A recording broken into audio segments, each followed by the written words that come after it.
Assalamualaikum warahmatullahi wabarakatuh. Berjumpa kembali pada video materi kuliah Sejarah Dunia Prodi Pendidikan IPS Unira Malang. Pada video kali ini kita akan membahas mengenai peradaban kuno Yunani. Kita ketahui peradaban kuno Yunani merupakan salah satu peradaban tertua yang ada di dunia.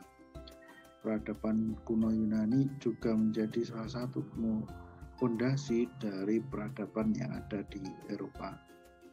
Dalam video kali ini kita akan membahas lebih detail tentang peradaban kuno Yunani.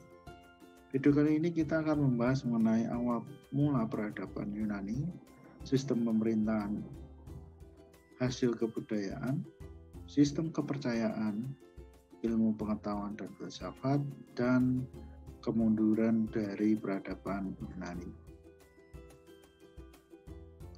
Pertama, kita akan membahas mengenai letak peradaban Yunani ini. Peradaban Yunani ini terletak di Semenanjung Balkan yang berada di Laut Egea dan Laut Ionia. Jadi berada di Laut Egea, sekitar Laut Egea dan Laut Ionia. Untuk batas-batasnya, bagian utara ini terletak Albania, wilayah Albania, Macedonia, dan Bulgaria. Jadi di bagian atas ini peradaban Yunani ini berbatasan dengan Albania, Makedonia, Bulgaria, dan Turki. Kemudian di sebelah timur ini berbatasan dengan Laut Egea. Kemudian bagian selatan berbatasan dengan Laut Tengah, sedangkan bagian barat laut ini berbatasan dengan Laut Ionia. Nah, untuk awal peradaban Yunani ini terbentuk dari sebuah kota bandar. Kota bandar itu adalah kota perdagangan yang berada di sebuah pulau atau di pinggir pantai. Kota bandar ini terjadi karena adanya aktivitas perdagangan yang ramai, kemudian masyarakat mulai berkumpul di situ, kemudian terbentuklah pemukiman dan akhirnya menjadi sebuah kota besar. Itu adalah salah satu kota bandar. Kalau di Nusantara sendiri, peradaban kota bandar itu mulai muncul sekitar abad ke-14, sedangkan di Pulau Kreta Yunani ini mulai muncul 4000 sebelum Masehi. Jadi selisih waktu kita itu dengan peradaban Yunani ini terlampau panjang. Nah, untuk awal peradaban bangsa Yunani ini berbentuk sebuah kota bandar yang berada di peradaban Pulau Kreta. Kemudian dari kota bandar ini berkembang lagi, berubah menjadi sebuah kota polis. Kota polis ini terbentuk karena adanya kedatangan dari bangsa Indo-Jerman. Kemudian setelah kedatangan Indo-Jerman membentuk kota ini, berubah kembali menjadi koloni polis pada masa peradaban Mycenae. Jadi polis-polis tadi bergabung dan membentuk suatu kerajaan, yaitu kerajaan Mycenae. Nah, kerajaan Mycenae ini nantinya akan mengalami keruntuhan dan digantikan oleh peradaban Hellas.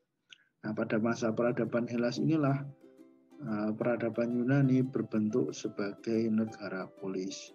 Nah, pada masa ini ada dua negara polis yang besar, yaitu Sparta dan Athena.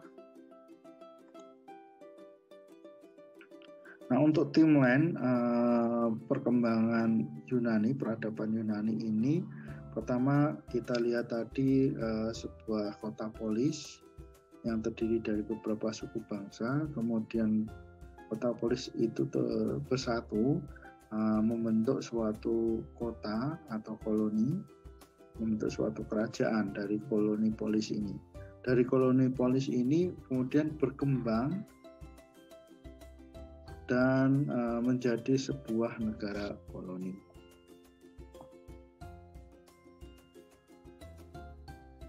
Nah, kita akan membahas perkembangan dari peradaban kuno Yunani. Diawali dari perkembangan pertama, yaitu sebuah kota bandar, yaitu peradaban Pulau Kreta.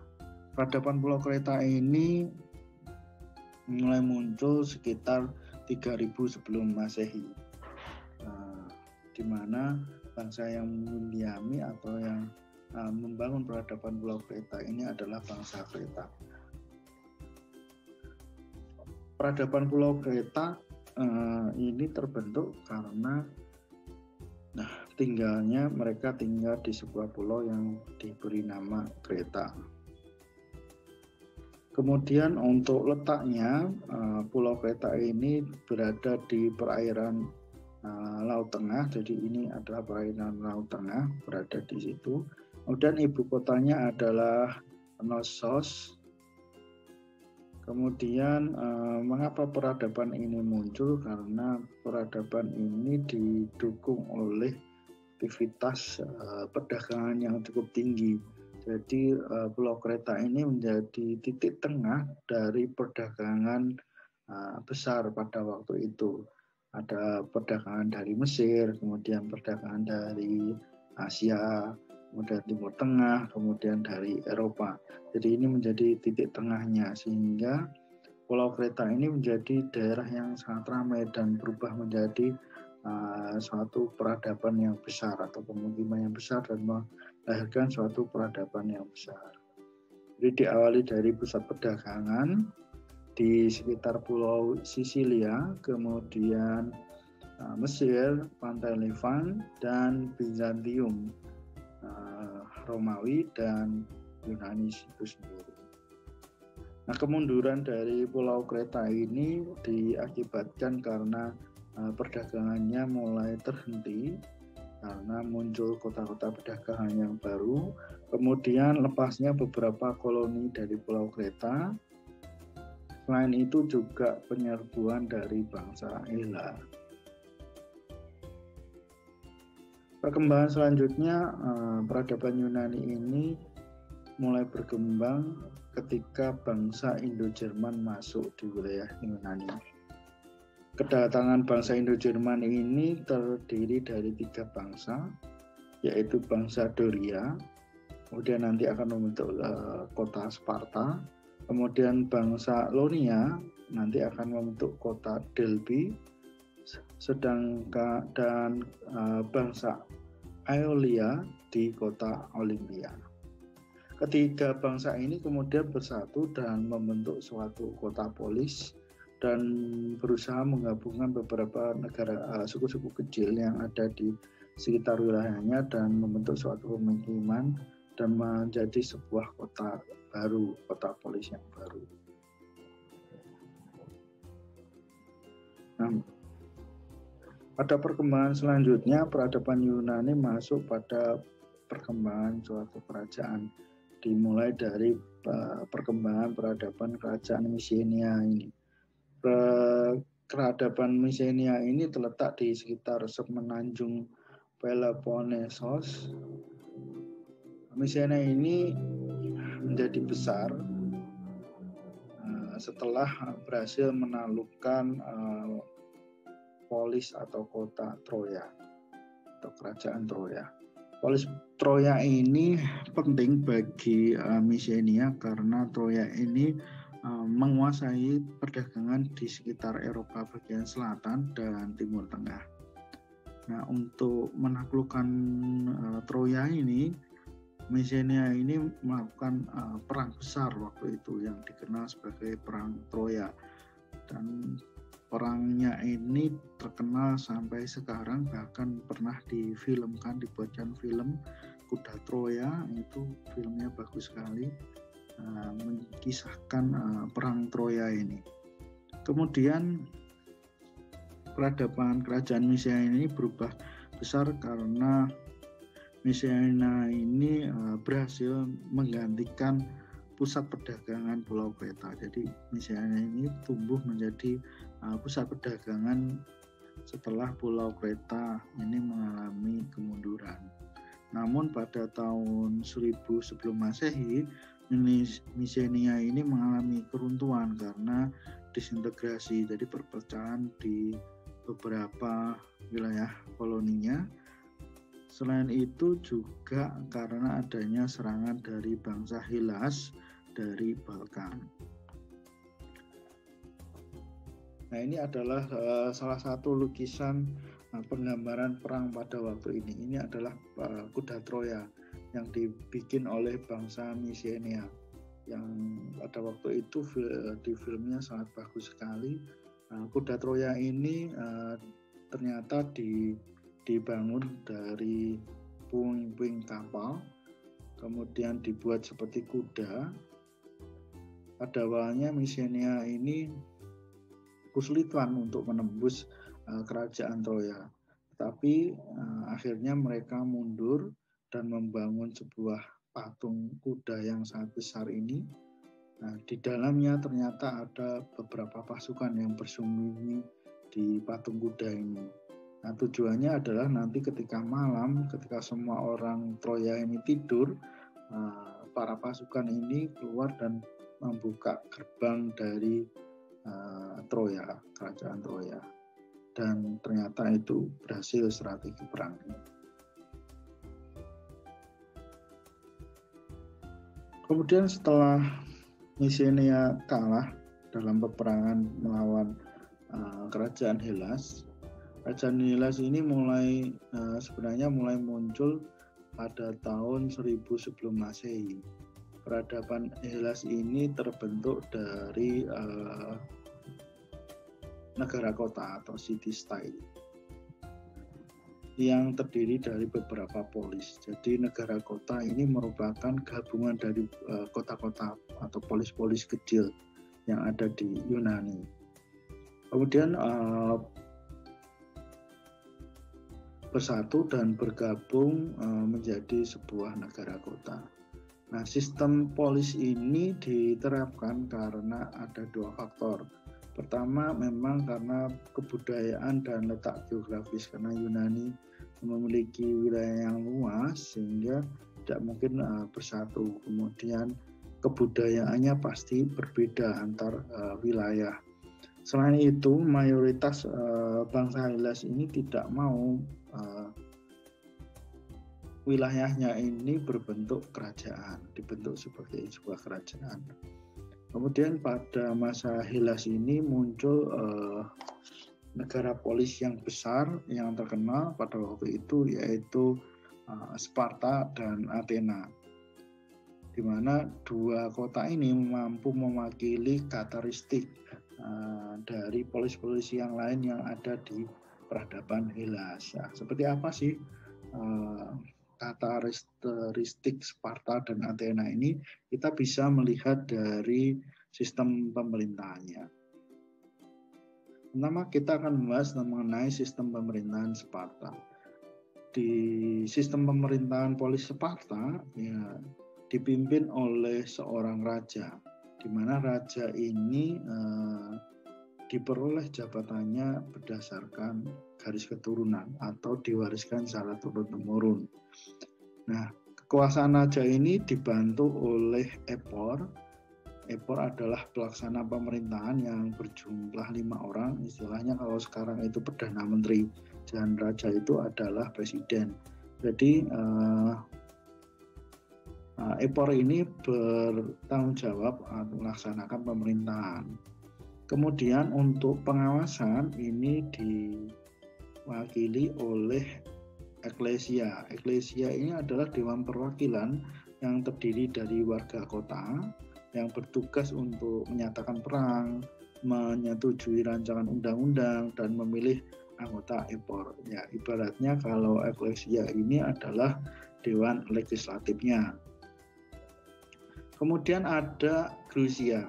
Grusia ini adalah dewan kaum tua yang terdiri dari 28 anggota yang rata-rata memiliki usia sekitar 60 tahun. Ya, mungkin kalau sekarang bisa diibaratkan sebagai Dewan Pertimbangan Agung. Kemudian untuk anak-anak muda pada sistem Sparta ini diwajibkan untuk ikut dalam program wajib militer. Nah, untuk sistem pemerintahan Sparta ini dicetuskan atau digagas oleh Lycurgus yang menjadikan negara Sparta ini adalah negara militer. Jadi corak sistem pemerintahan Sparta ini, peradaban Sparta ini bercorak sebagai negara militer. Kemudian untuk sistem pemerintahan Athena ini didirikan oleh Solon, Raja Solon, dan menginginkan negara Athena ini menjadi negara oligarki yang demokratis. Berbentuk kerajaan namun bersifat demokratis, di mana kekuasaan tertinggi itu berada di Dewan Rakyat yang beranggotakan oleh rakyat biasa. Kemudian pelaksanaan pemerintahan ini dilakukan oleh 9 orang atau archon yang diganti pada setiap tahunnya. Kinerja dari archon ini diawasi oleh Areopagus atau Mahkamah Agung. Kemudian juga mendirikan Bolu. Bolu ini yaitu adalah badan parlemen yang menyelenggarakan rapat 4 kali dalam sebulan untuk mengawasi pelaksanaan pemerintahan yang dilakukan oleh archon tadi.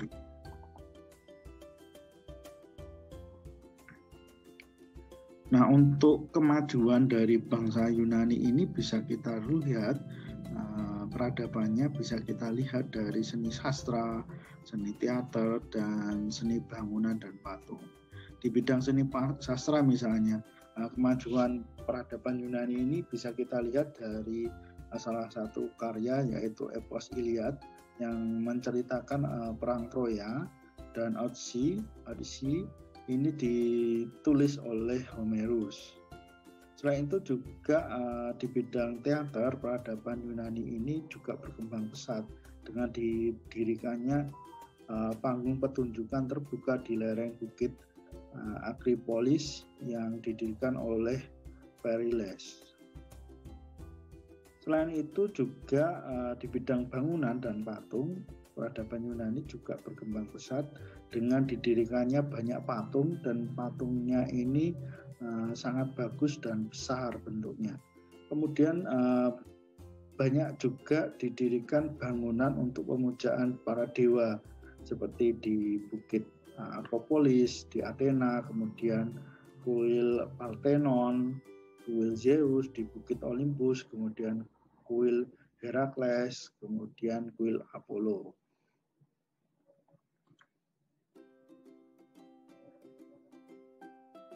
Nah, ini beberapa gambar hasil peradaban dari bangsa Yunani. Ada tempat seni pertunjukan teater, kemudian ini adalah kuil dewa Zeus. Selain itu, peradaban Yunani juga berhasil menyumbangkan beberapa ilmu pengetahuan dan filsafat. Ada beberapa filosof atau para ilmuwan terkenal yang berhasil menciptakan ilmu pengetahuan dan filsafatnya dari bangsa Yunani yang sampai sekarang masih kita pakai dan kita pergunakan untuk kehidupan sehari-hari. Salah satunya seperti Herodotus sebagai bapak ahli sejarah, kemudian Thucydides sebagai ahli sejarah juga, kemudian ada Archimedes yaitu ahli ilmu alam, kemudian Homerus ahli sastra kuno, kemudian ada Thales ahli matematika, kemudian ada juga Pythagoras, ini ilmu sampai sekarang yang masih kita pakai, itu adalah Pythagoras, yaitu ini adalah ternyata salah satu ilmuwan yang ada di Yunani kuno. Kemudian ada Hippocrates, ini di bidang ahli kedokteran, kemudian ada Heraklitus di bidang filsafat, kemudian ada Socrates, Plato, dan Aristoteles, ini adalah di bidang ilmu tata negara yang hingga saat ini demokrasi yang kita anut, kemudian prinsip-prinsip demokrasi ini kebanyakan mengambil dari pengetahuan yang pernah dibuat oleh Socrates, Plato maupun Aristoteles.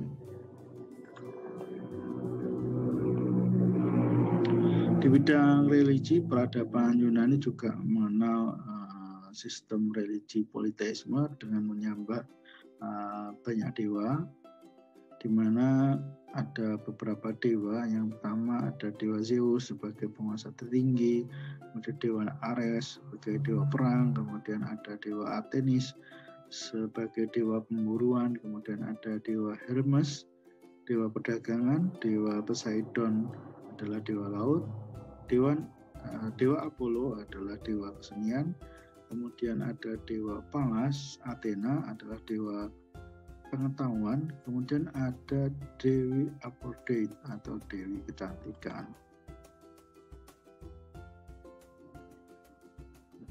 Nah, masa kemunduran dari bangsa Yunani ini disebabkan oleh beberapa faktor, yaitu adanya perselisihan antara Athena dengan sekutu Delos dan Apata dengan sekutu Peloponnesus. Jadi Athena ini terlibat konflik dengan Sparta. Ini salah satu yang menyebabkan kemunduran dari peradaban Yunani.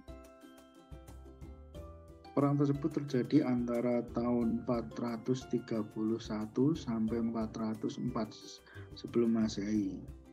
Selain itu juga karena penyerangan dari Raja Philippus dari Makedonia yang kemudian berhasil menguasai Yunani pada tahun 338 sebelum Masehi. Kemudian setelah itu Yunani mengalami kekalahan kembali dan berhasil dikuasai oleh raja dari Makedonia, yaitu Alexander Agung. Demikian video materi kuliah hari ini. Apabila ada kekurangan, saya mohon maaf. Assalamualaikum warahmatullahi wabarakatuh.